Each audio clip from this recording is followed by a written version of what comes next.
Bentornati al terzo episodio di Pillole Astronomiche, alla conduzione è Emma Gatti, la vostra scienziata di riferimento. Questo è il terzo episodio dedicato alla Luna e oggi parleremo dell'Apollo 11. Vogliamo raccontarvi di ciò che forse non sapete, dandovi qualche curiosità scientifica e non.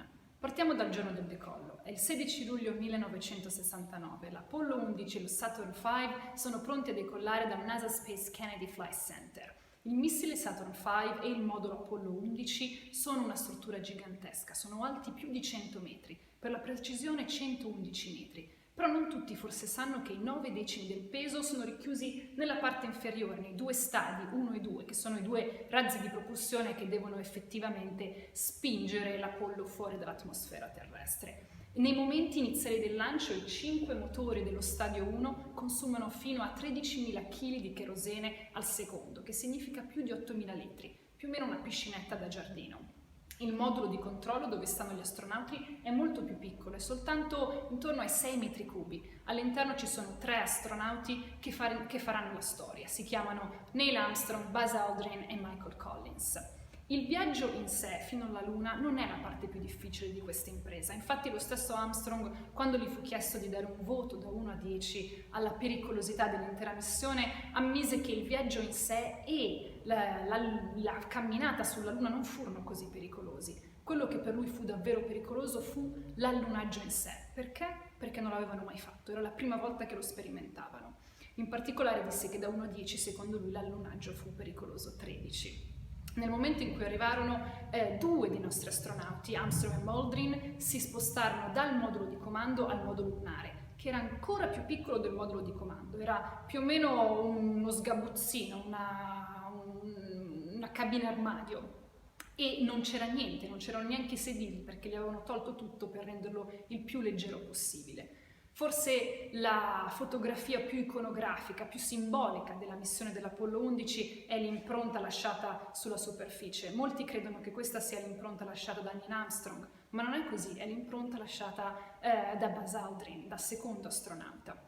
Nel momento in cui rientrarono, dopo aver fatto la raccolta dati, sia Armstrong che Aldrin si resero conto che qualcosa era andato storto. In qualche modo, a causa della goffaggine creata dalla tuta spaziale, qualcuno aveva rotto un tasto molto importante che era adibito a accendere uno dei motori del decollo. Come se la cavarono, Aldrin riparò questo tasto infilandoci dentro una penna a sfera.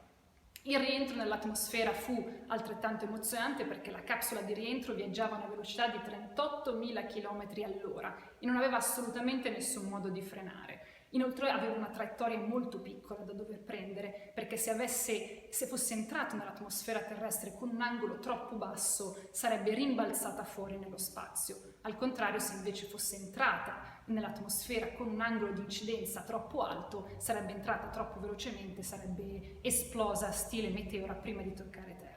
Una volta ritornati sulla Terra, i 3 astronauti furono messi in quarantena perché non sapevamo se portavano con sé dei germi lunari e da qui deriva una foto molto carina di Nixon che parla ai 3 astronauti mentre i 3 astronauti sono chiusi all'interno di un camper che era costruito apposta per l'occasione. Parlando di Nixon fu ovviamente il primo a congratularsi con gli astronauti per il successo della missione, però fu anche cinicamente pronto al peggio. Infatti, prima ancora che gli astronauti lasciassero la Terra, lui aveva già scritto un epitaffio nel caso non fossero mai più tornati. Quanto costò questa missione? Tanto ovviamente, si è calcolato che tutto il programma Apollo costò più o meno 25 miliardi di dollari americani su un arco di 10 anni, che in termini di inflazione del 2019 significa intorno ai 220 miliardi di dollari.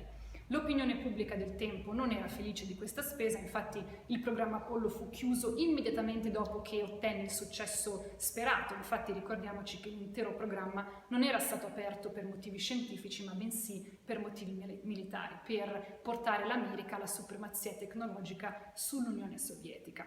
Se facciamo però qualche calcolo scopriamo che andare sulla Luna non costò davvero così tanto ai cittadini americani, infatti andare sulla Luna costò $84 per cittadino su una scala di 10 anni, che in termini di 2019 significa $110 all'anno, una ventina di pacchetti di sigarette.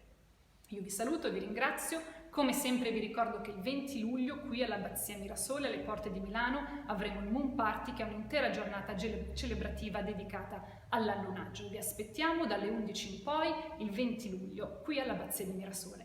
Vi saluto, come sempre, se volete scriverci, se avete delle curiosità, astromirasole@gmail.com. Ciao!